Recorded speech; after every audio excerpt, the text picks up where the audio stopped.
sa artist. Gusto ko ng mata ng babae at sa kabila naman mabangis. Ano talaga yun, nataas yun ang kilay ay.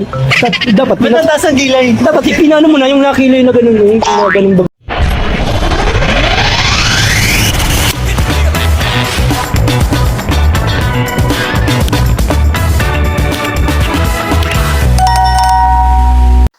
Krista, handang-handa na sa photoshoot at kalingap ni Koy. Pinatato nga ba ang mata ni Krista? Grabe ng pagmamahal ito. Ang buong detalye, sabay-sabay po nating alamin at pag-usapan ngayong araw. Pero bago po ang lahat, isang mapagpalang araw at gabi sa inyong lahat. Mega love shoutout sa lahat ng ating listeners, viewers, and subscribers saan mang sulok ng mundo, Mapalundon, Visayas at Mindanao. Lalong-lalo na po sa ating mga kababayang OFW. Kamusta po kayo mga kalingap? Mabuhay po kayo hanggat gusto nyo. At kung bago ka pa lang sa aking munting YouTube channel, huwag ka nang mahiyang mag-subscribe, like, share, and comment. Huwag mo na rin kalimutang i-click ang notification bell nang sa ganon ay updated ka sa aking mga paparating na video. At syempre, patuloy po natin suportahan sina Kalingap Rob at ang ating ama ng Kalingap, ang nag-iisang founder, si Kuya Val Santos Matubang. Kung maaari po ay no skip ads nang sa ganon ay mas marami pa tayong malingap na nangangailangan at konting paunawa po kung maaari ay tapusin mo muna ang kabuwang video nang sa ganon ay akma ang inyong mga komento.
Ayun, at napanood naman po natin mga kalingap at talagang nagpa-practice na nga po ang ating mga K-boys kung saan ay nalalapit na ang fashion show. At ito nga po ay sa April 5 na sa SM Daet. Kitang-kita naman po natin na talagang handang-handa na sila sa pagramba.